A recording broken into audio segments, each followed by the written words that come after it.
ഭയന്നോ നീ? ഇല്ല, തെറ്റില്ല ലക്ഷ്യം.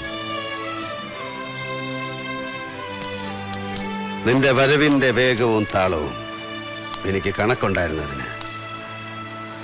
നിനക്കിന്ന് കണക്കുകൾ തെറ്റിയ ദിവസം അല്ലേ? മൈദീൻ കണ്ണ് റാവുത്തർ ഒരു പഴയ ചങ്ങാതിയാ. നല്ല സമ്മാനമാണ്. എഴുത്താണി കത്തി എന്ന ഇതിനെ പറയാ. കണ്ണും കൈയും ഏകാഗ്രമായാൽ ലക്ഷ്യം കാണും. കഴുത്ത് തുളച്ചു കയറും. ഒരു പൂവിറുക്കുന്ന ലാഘവത്തിൽ ഒരു ജീവൻ. എന്താടോ ഒറ്റുപോയാ താൻ?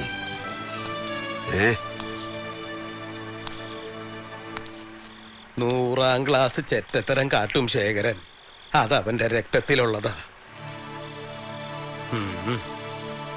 നീ തോൽക്കില്ലട മോനെ.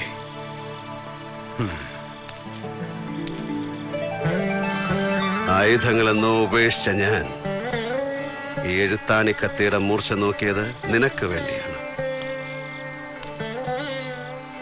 കൂടെ ഞാനുണ്ട്. പുതിയ യുദ്ധമുറകൾ അറിയില്ലെങ്കിലും ഒരു തേരാളിയായി കൂടെ നിൽക്കാം.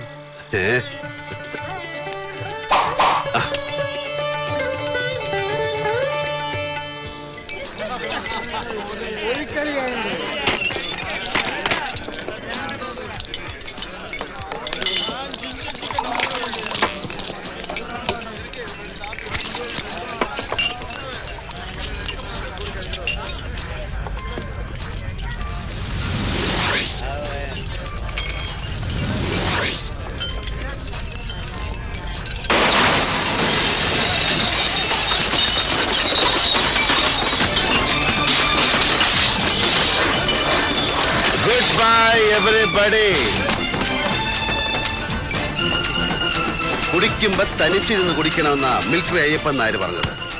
ആളുകളെ അങ്ങ് ഒഴിവാക്കാനായി ഇപ്പൊ പൊട്ടിയ വെടി. മോനെ, ആദ്യം ഒരു കട്ടൻ ചായയുടെ കൂടെ ഒരു ലൈം പീസും.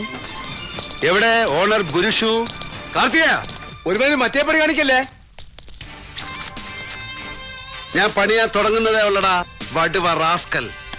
നിന്റെ കൺസീൽഡ് ടെൻഡർ എനിക്കങ്ങ് ബോധിച്ചു. എടാ പട്ടി പുരുഷു, താങ്ങുന്നത് കാർത്തികേയനിട്ടാണെന്ന് നീ ഓർത്തില്ലേ? അതോ നീ എത്രയ്ക്കങ്ങ് വലുതായ? ചെയ്യിച്ചതാ ശേഖരൻ മുതലാളി. ഞാൻ ബിനാമിയാ. പുരയുടെ അയാളുടെ പേർക്ക് എഴുതി കൊടുക്കുകയും ചെയ്തു. ഉണ്ണേ, നീ ആ ദുബായ് കളി കളിച്ചില്ലേ ചന്ദ്രദാസന്റെ കൂട്ടുപിടിച്ച്? 10 ലക്ഷമാ ഞാൻ കൊരുപ്പോക്കായത്. അതിങ്ങി തരണം. തരും, തന്നിരിക്കും. അമ്മയാണേ തരും.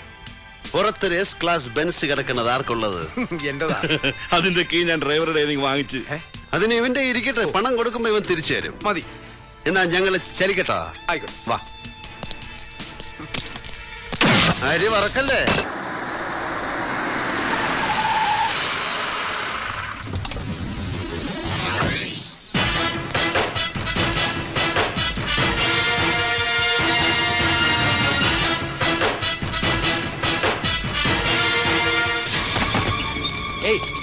എന്താ ഇതിനകത്ത് കാര്യം? ഇതിനകത്ത് എന്റെ അമ്മായിയമ്മയുടെ 22 സദ്യ ഉണ്ടാമെന്ന വഴിപറ പന്നപ്പും. അവനെ ഇങ്ങ് വിട്.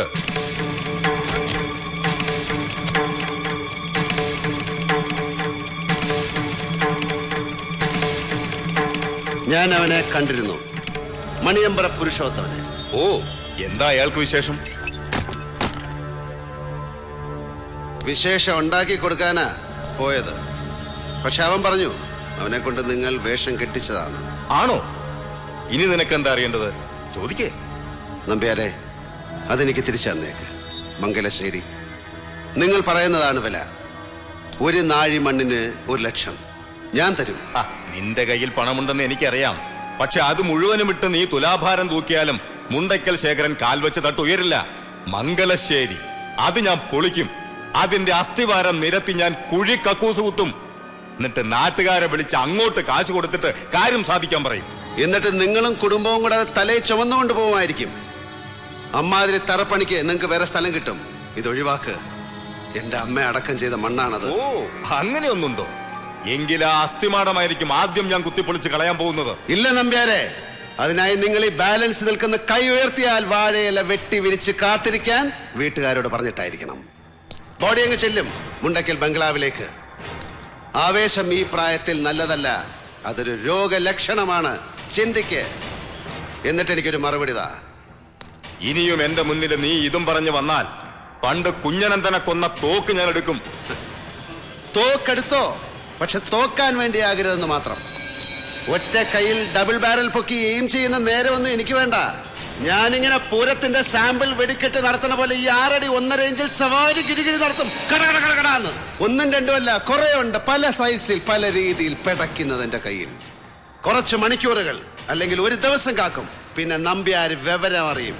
നീ പോടാ ചെക്ക. ഞാൻ പോകുന്നു. പക്ഷെ ഈ നാക്കുകൊണ്ട് തന്നെ കാർത്തികേയ മോനെ എന്ന് വിളിച്ച് കരയുന്ന ഒരു ദിവസം വരും. അതൊഴിവാക്കാൻ ചിന്തിക്കേ. ഇനി കാണുമ്പോ നിന്റെ മീശ പിരിച്ചിങ്ങനെ മുകളിലോട്ട് വെക്കരുത്. അങ്ങനെ കണ്ടാൽ സീവിടുവേ. പുരിഞ്ഞതാ മോനെ. ആ പച്ചട്ടിയില് അരി വറക്കരുത്.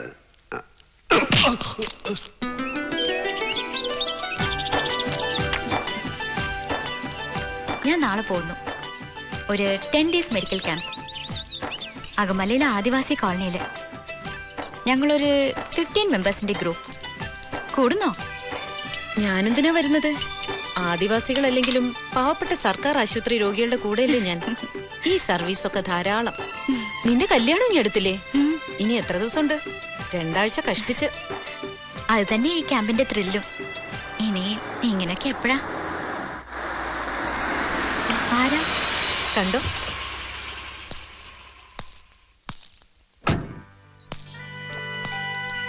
സുഹൃത്തായിക്ക് ഗസ്റ്റ് ഉണ്ടല്ലോ. അവളെന്നെ പേഴ്സണലായിട്ട് കല്യാണം വിളിക്കാൻ വന്നതാ. അത് ശരി. നമ്മളെ ഒന്നും ക്ഷണിക്കുന്നില്ല. നമ്മളെന്ന് പറഞ്ഞ വേറെ ആരെയും കാണുന്നില്ലല്ലോ. ഓ, ജോക്ക് ജോക്ക് ജോക്ക്. തമാശ പറയുന്ന ഡോക്ടർ ആദ്യമായിട്ടാണ് ആ സൈസ്. ആണോ? അല്ലേ? സൂര്യ, ഞാൻ ഇറങ്ങുന്നു. ഞാൻ വന്നോണ്ടാണോ ഈ ഇറങ്ങിപ്പോക്ക്? ഞാൻ അങ്ങനെ പച്ചയ്ക്ക് മനുഷ്യരെ തിന്നാറില്ല. ഞാൻ അങ്ങനെ പച്ചയ്ക്ക് തിന്നാനിരുന്ന് കൊടുക്കാറുമില്ല. എന്നാ സ്വയം പൊഴിഞ്ഞ ഒരു പ്ലേറ്റ് കയറി ഞാൻ വന്ന് ട്രൈ ചെയ്യാം. അയ്യോ, കണ്ടു, രണ്ടുപേരും തുടങ്ങി. നിങ്ങൾക്ക് രണ്ടുപേർക്ക് എന്താ അസുഖം? അഭിനയമല്ലേ സുഹ്റ? സത്യത്തിൽ പ്രേമമല്ലേ? അതിതീവ്രാനുരാഗം. അത് ഉള്ളിൽ നിറഞ്ഞിട്ട് പുറത്തേക്ക് ഒഴുകുന്നത് ഈ ഫോമിലാണെന്ന് മാത്രം. ഇവളുടെ ഉഡ്ബി പോലീസ് പറഞ്ഞിട്ടാണ് അറിയുന്നത്. ഇവൾക്ക് എന്നോട് ഭയങ്കര ലപ്പായിരുന്നു. സത്യം തന്നെ ജാൻകി. സുന്ദരിയാണ് കേട്ടോ.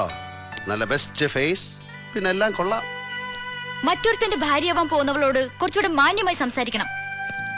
നിന്നോട് ആരെങ്കിലും പറഞ്ഞോടി മറ്റൊരുത്തന്റെ ഭാര്യയാവാൻ പോവാൻ?